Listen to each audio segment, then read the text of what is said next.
Action Motorsport vous est présenté par la Capitale Assurance Générale, l'assureur québécois des quadistes, et par RPM Rive-Sud.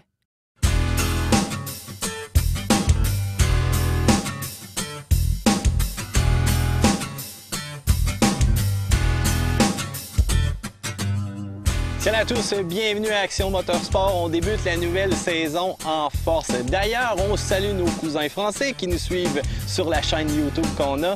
Et vous avez été nombreux aussi à nous demander quand est-ce que la saison recommençait. Bien voilà, c'est l'heure du jour. Et aujourd'hui, une machine très spéciale. J'étais avec mon ami Dave d'Univers Traction Sport. Dave, comment ça va? Salut Mathieu, très bien toi-même? Ben oui, super. Écoute, on va parler d'un monde assez particulier, le monde des Argo. Quand on revient dans le passé, je me rappelle mon oncle n'avait eu un. C'est pas d'aujourd'hui que ça existe, ça fait très longtemps. Oui. C'était une machine qui avait quand même des capacités hors route impressionnantes, mais la fiabilité était pas trop au rendez-vous. Et là, tu me confirmes que ça a changé. Énormément. Premièrement, ça fait depuis 1967 que les Argo existent. OK? C'est une compagnie ontarienne. Puis c'est sûr qu'il y a eu énormément d'évolution. Avant, là, il y avait des pins qui retenaient les shafts et tout ça. Fait que tout a changé. Maintenant, comme celle-ci, la machine est montée VDT. Les chaînes sont beaucoup plus grosses, les moteurs plus forts. Ça n'a rien à voir avec les autres machines. Puis, ça demandait beaucoup plus d'entretien et de minouchage, les vieux modèles versus ceux-ci. Puis je me rappelle même la traction des fois. Les anciens modèles, les roues travaillaient des fois même pas ensemble. Bon, OK, oui, tu avais un set de roues qui tournait, mais tu as beau en avoir 4 d'un côté. Si les autres n'embarquent pas comme il faut, c'est un peu plus compliqué côté transmission. Oui, hein? Exactement. Côté transmission, c'est que là, les nouvelles transmissions Amiral, eux, sont à triple différentiel planétaire. Ce qui fait que quand on vire sur le high d'un côté ou de l'autre, au lieu qu'il y ait un côté qui arrête complètement, c'est qu'il ralentit de 70 %. Fait qu'on a 100 d'un côté puis 30 de l'autre. Fait que si on fait une manœuvre en montant puis on veut virer, on se ramasse pas juste 4 par 8, mais on est encore 8 par 8. Bon, bien, c'est bon pour la traction puis justement la capacité hors route, comme je mentionnais. Lorsqu'on regarde le véhicule, bien, on le voit que c'est tout terrain. Particularité, pas besoin de casque et amphibie. Exactement. Avec un véhicule comme ça, on s'en va à l'aventure, on a une rivière à traverser, un lac à traverser, peu importe, go, on y va, il n'y a rien qui nous arrête. Sur un plus grand cours d'eau, quand on est chargé puis il y a du courant, bien, à ce moment-là, on peut mettre un moteur hors bord avec un petit rack en arrière, puis on peut mettre jusqu'à un 9,9 force. On le sait qu'avec le monde du VTT, le monde des côtes à côte, traverser des rivières, traverser des cours d'eau, et bon, les enverdeurs sont sur les dents, on le sait, mais avec ça, il n'y a pas de problème. Impossible d'avoir des fuites d'huile dans l'eau, justement, puis ça agit comme un canot, littéralement. Exactement. C'est carrément un canot. En réalité, c'est un VTT, un canot, une motoneige. C'est comme un genre de 3 dans 1. Puis tu parlais aussi là, pour les traces sur l'environnement. De la manière que les pneus sont conçus, c'est vraiment quand on fait des manœuvres sur le gazon pour laisser le minimum de traces possible sur les terrains. Parfait. Donc là, la machine que tu nous as amenée, c'est un 8 par 8 HDI? Oui, un 750 HDI, le modèle le plus populaire. Parfait. Sur 10 machines que je vends 8 modèles comme ça. C'est la machine idéale. Avant de partir avec ça, est-ce que ça se conduit comme un VTT? Est-ce que ça réagit comme une machine normale hors sentier? Ou... Je dirais non. Vu que ça marche par dérapage, à part des petites chenillettes ou quelqu'un qui a chauffé des boules ou tout ça, mais c'est sensiblement le même principe. Ça marche carrément par dérapage. Fait que quand on fait des manœuvres dans le bois serré, c'est à faire attention vraiment au coin de la machine, vu qu'on s'en va comme ça, un petit peu comme un serpent, maintenant. Bon, bien, parfait. Écoute, on va prendre place à bord. J'aimerais ça que tu me montres un petit peu le tableau de bord rudiment, parce que je vois que c'est un volant, puis bon, juste l'accélérateur est vraiment comme un motocross. Ben, écoute, on est parti pour essayer ça. Action Motorsport, on part en force.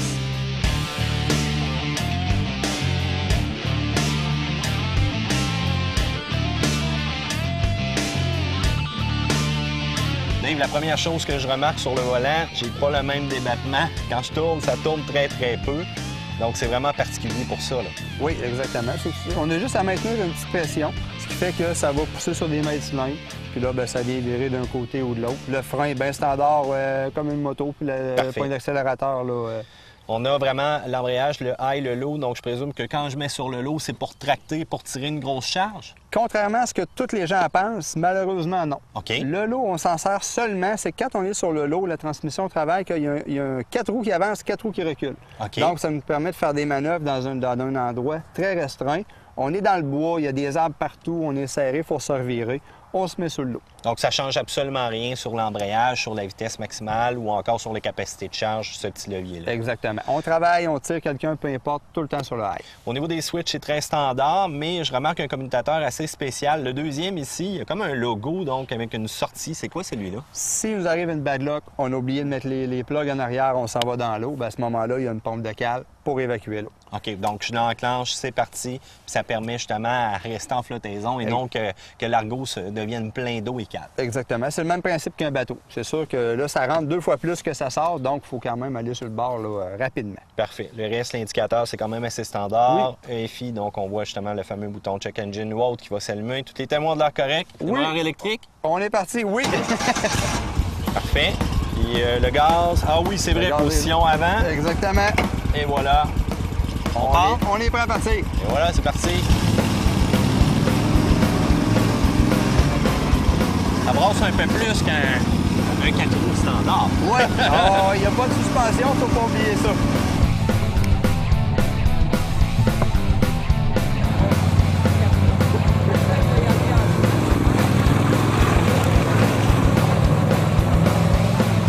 On y va en mode démonstration, vraiment le high et le low pour voir un petit peu la maniabilité que ça a. En position high.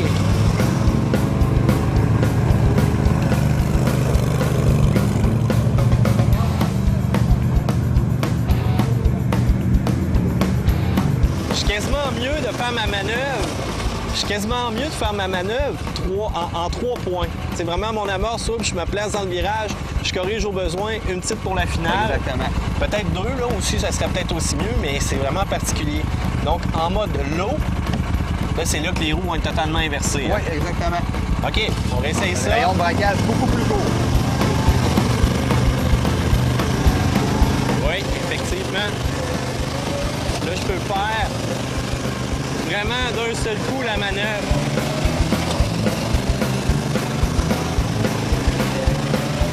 Une manœuvre. Ah oui. Amenez le fun. Ça, je disais tantôt que ça passe vraiment d'un endroit restreint à travers les arbres sur l'eau. On tricote tranquillement, puis on y va. La seule chose, comme tu dis, il faut vraiment faire attention à ces angles. Là, je ne regardais pas, j'avais un grand terrain dégagé. Mais si vraiment il y a un arbre, il faut que je fasse attention justement à ne pas l'accoter. Oui, exact. Mais ça demande un petit peu plus de force au moteur cependant. Hein? Oui, absolument, parce que veut pas, ils se nuisent une contre l'autre. Il y en a 4 qui veulent avancer, 4 qui veulent reculer. Mais quand on va tranquillement, il n'y a pas de problème. Puis il ne faut pas gêner, il faut y en donner pour que justement là, que ça tourne là, vraiment comme il faut. Tantôt, on a passé dans un trou. Dans ma tête, je pouvais même pas reculer plus loin parce que j'allais encore me caler. Moi, tu sais, j'étais un gars de VTT, hein? Fait que j'ai pas 8 roues motrices tout le temps en dessous de moi. Fait qu'il faut vraiment pas avoir peur non plus de redescendre dans le trou quasiment où est-ce qu'il y a de l'eau, il y a de la boîte, et ainsi de suite, puis se redonner vraiment un élan pour monter l'obstacle. Oui, absolument. Puis des fois, là, juste la perte de traction, exemple, si on monte une place puis vraiment ça vire beaucoup là, de saut, on relâche l'accélérateur pour vraiment aller chercher notre traction. Puis à ce moment-là, bien, des fois, le petit coup de gaz, le petit coup de volant à bonne place va faire qu'on passe en une shot au lieu de s'en reprendre 2-3 fois. Mais ça, c'est l'expérience. Parfait. En conditions hivernales, qu'est-ce que ça dit, là, disons, dans une neige poudreuse? Avec les chenilles de 18 pouces, Mathieu, il n'y a pas de neige qui va arrêter un argot. Qu'est-ce qui va arrêter un argot l'hiver? C'est au niveau d'une côte. Oui, ça, c'est un classique. Même un VTT avec des chenilles, c'est la même chose. T'sais, on a une bonne côte, puis à peu près 3 pieds de neige molle dedans. Une motoneige, à 150 forces, tu arrives à 60 000 à l'heure là-dedans, ça monte. Mais c'est pas le même poids non plus, c'est pas la même maniabilité, puis je n'accroche pas le même trailer en arrière non plus. Exactement. Tandis que l'argot, bien là, à ce moment-là, ce qu'il faut faire, c'est qu'il faut y aller de biais un petit peu. On avance une petite affaire, puis on y va plus techniquement. Puis sinon, ben on se sort de la winch, puis flanque. Un coup que la neige molle est tapée, là, c'est... Qui est l'acheteur typique d'un argot? Chasseurs, pêcheurs, beaucoup. De plus en plus, j'en vends à des nouvelles familles. Ah oui? Okay? Des gens, là, que bon, ils veulent avoir une bébelle. Au lieu d'avoir un VTT, une moto, un cateau, tout ça, eux autres, ils aiment mieux avoir un argot, 6 passagers qui embarquent dedans. Un coup qu'on a des chenilles, c'est une machine qu'on peut prendre à l'année. Okay. Peu importe la température, le moment de la journée, des fois, le printemps, là, ça vient salaud. Il y a de la neige encore, de la bouette, fait que les 4 roues sont serrés, il n'y a plus rien qui bouge. Ça, go, on y va. On se pas la tête, hein? Parfait. On a encore de la partie de sentier à découvrir. Oui. Puis, faut essayer le mode amphibie, t'as pas le choix. T'as-tu une rivière ou encore? Je sais qu'on a le fleuve ici en arrière. Absolument. Tu s'aventurer là-dedans? Ben oui, aucun problème. C'est sûr que là, il est calme. De la vague de 2-3 pieds, je dirais, c'est plus hargneux. Un peu plus tannant, ouais. Puis comme ça, Malgré que t'as tes bottes à l'eau, là, puis qu'on est équipé pour faire la boîte, là, je tiens à quand même repartir sec. Moi aussi. C'est bon. On va let's go, on y va, Dave. Yes!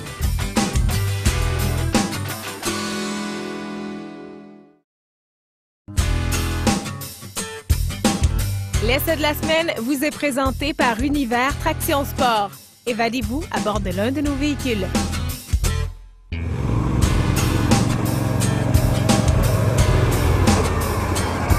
Ouais, belle descente. Donc, véhicule amphibie, Oui. qu'est-ce que ça prend à bord d'un véhicule comme ça quand on s'aventure justement sur un cours d'eau? C'est le même petit kit, dans le fond, j'appelle ça, là, c'est un petit kit de survie, là.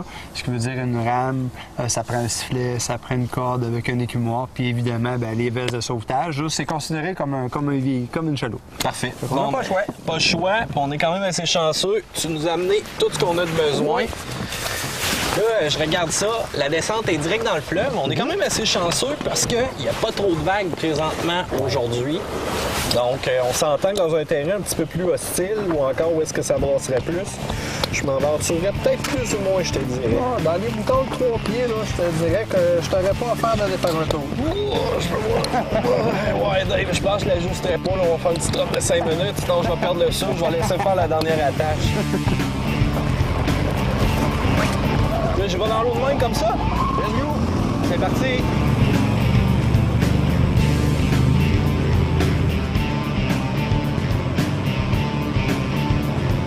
Ouais, ben Dave, je suis surpris, c'est le fun, cette partie-là.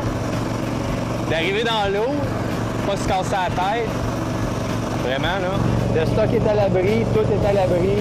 On n'a pas de portage à faire, ça élimine beaucoup d'ouvrages. Quelqu'un qui a 2-3 lacs à traverser, là. On s'entend qu'on ne battra pas des records de vitesse. Non, c'est pas une régate. Non, c'est ça, mais relativement amusant.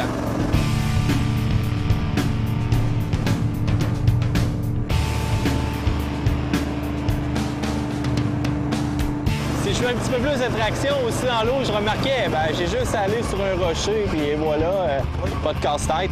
Oh, puis les freins ne marchent pas beaucoup cependant avec l'eau, hein? Non, c'est... Donc, juste le fait de passer ma roue sur un petit rocher, et voilà, je suis parti, j'ai un petit peu plus de traction. Des fois, on longe le bord des rivières pour pas s'en aller quand il y a du courant dans le gros courant.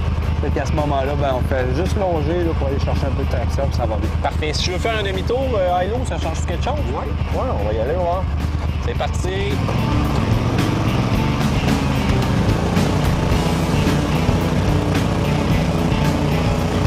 Pas mal plus rapide. Oui, beaucoup plus rapide, effectivement, de l'autre côté. Et voilà, on met droite les deux.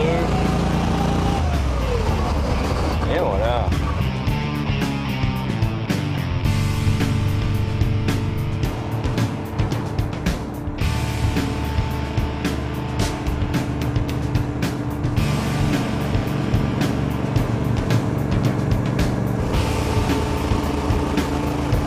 Donc, Dave, à l'approche, je ralentis tout simplement. Exactement, pour aller chercher la traction, puis il n'y a pas de problème.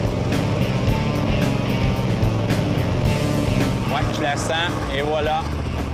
On va se mettre en meilleure position. On n'écrase pas le caméraman. Et c'est reparti!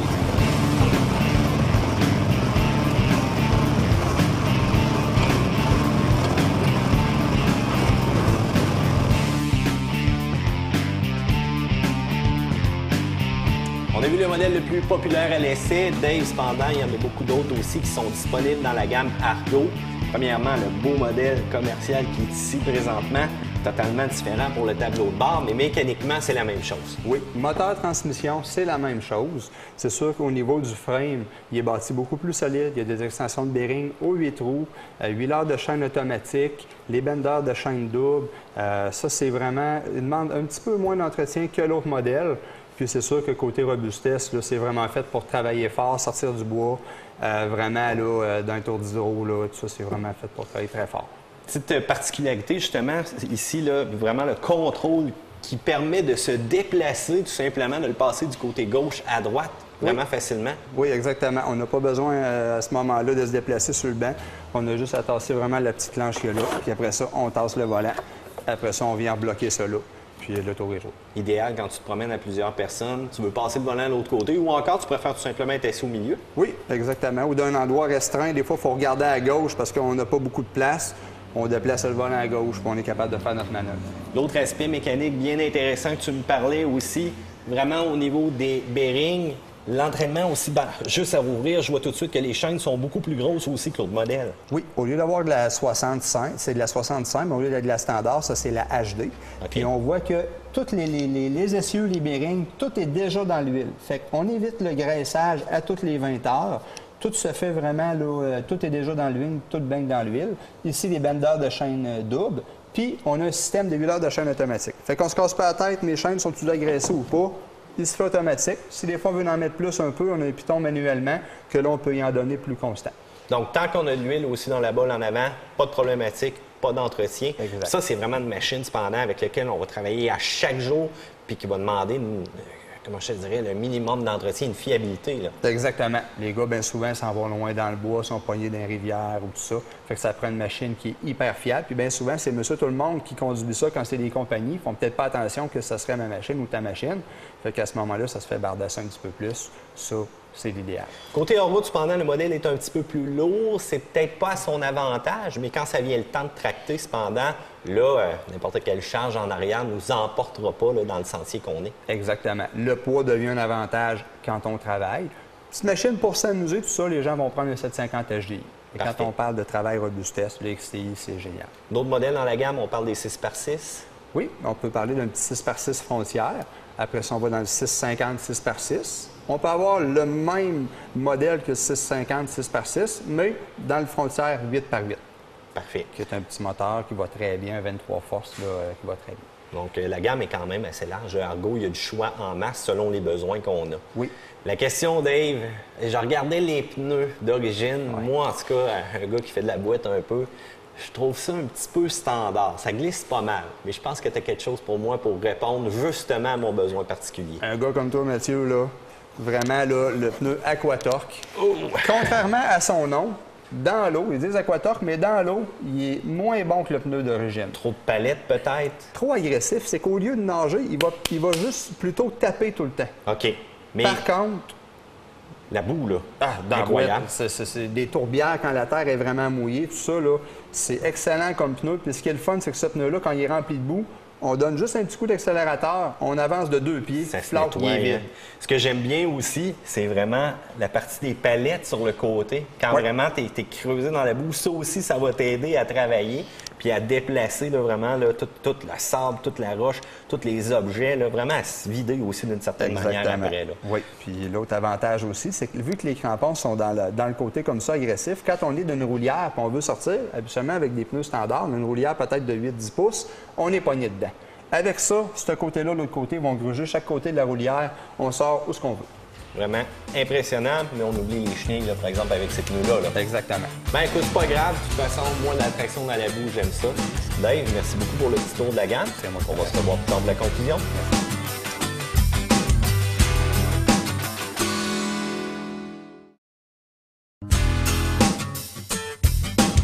L'essai de la semaine vous est présenté par Univers Traction Sport. Évadez-vous à bord de l'un de nos véhicules. Dave, finalement, t'aurais dû mettre ta cabine.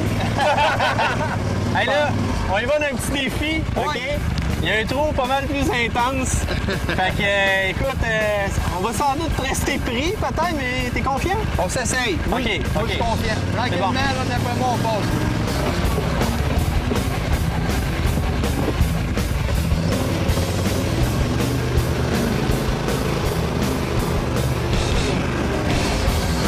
Il en manquait pas gros, mais... Il en manquait pas gros, je te Non. dis tout de suite, il mouille en tabarouette aussi. Hey. On va prendre la winch. Pas grave, Dave, de toute façon, je pense que ça vaut la peine de faire une démonstration de comment le gars il travaille. On y va avec la winch? On y va avec la C'est bon. winch.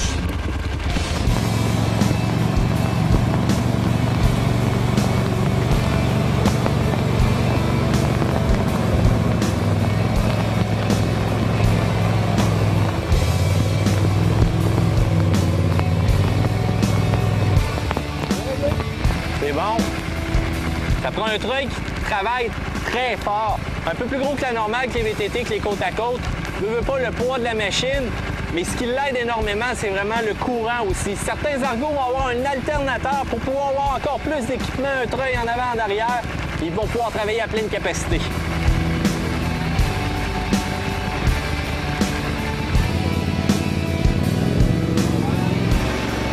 Traction en avant, c'est parti, on est sur le sol. Pas long, hein? Ah, c'est vraiment cool pour ça. Monter, on y va lentement.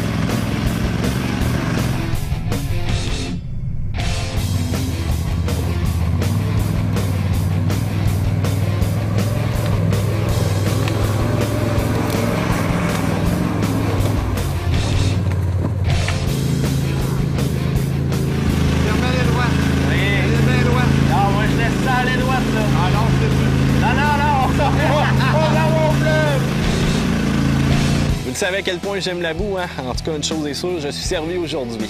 Dans chacune des émissions d'Action Motorsport édition VTT, on va vous présenter un tableau. Ce tableau-là va être constitué de 5 critères qui vont nous permettre d'évaluer la machine qu'on essaie. Le voici d'ailleurs. Et on y va avec les notes et l'appréciation du Argo 750 HDI. C'est sûr que c'est un véhicule qui brasse en terrain accidenté, surtout à haute vitesse. Pensez à opter pour l'option des sièges à suspension. Le plancher devient un peu glissant aussi lorsqu'il est mouillé. La fiabilité est améliorée par rapport aux anciens modèles. La traction est incroyable, surtout avec des chenilles. La polyvalence, le côté amphibie, c'est très intéressant. De plus, il y a une tonne d'accessoires disponibles pour personnaliser ce petit véhicule-là. En conclusion, c'est le parfait petit tracteur amphibie capable de vous amener dans les contrées inexplorées. N'oubliez pas cependant de mettre des pneus un petit peu plus agressifs si vous aimez la boue comme moi. La note finale de Matt, le Fun Factor, 8 sur 10. Accrochez un moteur à bateau là-dessus et vous êtes parti.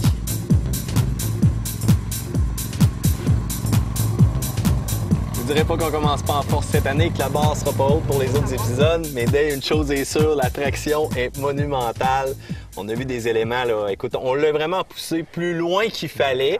Mais à quelque part, c'est ça aussi la game là, de l'émission. Mais on peut voir que ça a vraiment une traction extrême. Le côté polyvalent dans l'eau, dans la boue, c'est vraiment toute une machine. Oui, on a eu des belles conditions. On était capable d'en profiter dans l'eau. Le fleuve était haut. Quand la marée a descendu, c'est la pire swamp qu'il n'y a pas. C'est vraiment boueux, ça suctionne. Fait que là, on est allé vraiment des deux côtés. Autant qu'on flottait bien que quand on cale, ça prend une bonne machine pour se sortir de là. En tout cas, j'ai appris une chose, les marées, ça change vite en tabarouette. On montait vraiment en mode canot dans le ruisseau. Et là, soudainement, paf, plus d'eau. Et on était reparti pour vraiment un mode terrestre. Côté des chenilles, est-ce qu'il y en a plusieurs modèles ou c'est universel? C'est seulement un modèle là, qui fait été-hiver aussi? Je dirais qu'il y en a 2-3 modèles. Okay. Par contre, le meilleur des compromis, les chenilles d'Argo, 18 pouces, en caoutchouc. Côté légèreté, fiabilité, on ne peut pas avoir rien de mieux que ça. Parfait. Côté entretien, qu'est-ce qu'on doit faire attention à notre Argo? On roule avec, là, on l'a vu aujourd'hui, on l'a amené dans des conditions extrêmes. On ramène ça au garage. Est-ce quelque chose qu'on a à faire là-dessus? C'est sûr, en partant, un bon nettoyage. Au 20 heures, on graisse toutes les bearings intérieurs et extérieurs. C'est pas dur, les allomètres sont très accessibles, il y a un trou dans le rim. Parfait. On met notre trou à midi, on rentre avec notre graisse-gonne, puis on est directement dans l'allomètre. À l'intérieur, on enlève le fond.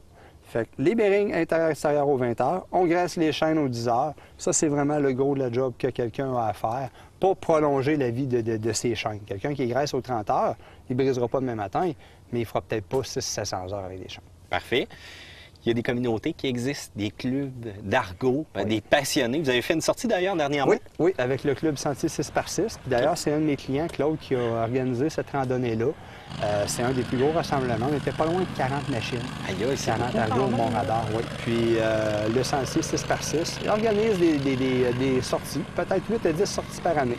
Fait que quelqu'un qui dit « Ah, mais j'achète ça, mais j'ai pas de place, 3 enfants chez nous, puis tout ça. » Mais quelqu'un qui fait les 8-10 sorties par année, là, va avoir du fun en masse. En plus, un club, des sentiers, donc et voilà quelques permissions. Oui. Sais-tu qu'est-ce qui est le fun? C'est se promener en groupe, parce qu'on peut essayer des choses encore plus extrêmes. Oui. Parce que je dois dire, ça nous aurait pris 5 minutes à se sortir avec quelqu'un, mais là, on a dû travailler un petit peu manuellement, là, vu qu'on était tout seul. Oui, exactement. Puis dans le club, les gens sont très sympathiques.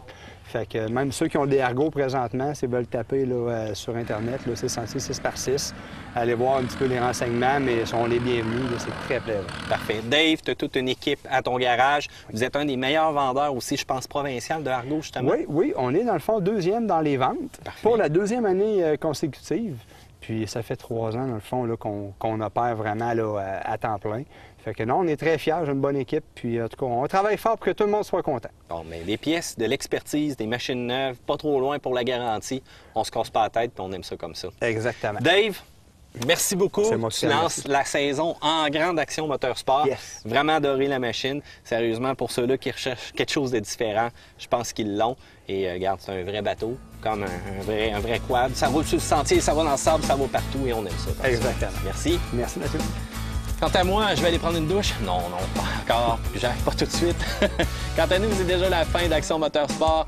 Donc, je vous rappelle les Facebook, YouTube et ainsi de suite. Donc, on salue bien entendu nos copains mondiaux qui écoutent l'émission parce que la joie d'Internet, c'est fait pour ça. Et si vous avez des commentaires, n'hésitez pas à aller ajouter quoi que ce soit sur cette page-là, voire même les commentaires de nos émissions qui sont diffusées sur YouTube. Et vous avez aussi toujours le site web de Télémag qui comprend toutes les autres émissions de la chaîne. Mathieu Damascin vous dit à la semaine prochaine. Tu as un laveur à pression? Hein? Oui, on va aller faire ça. Ça marche, go.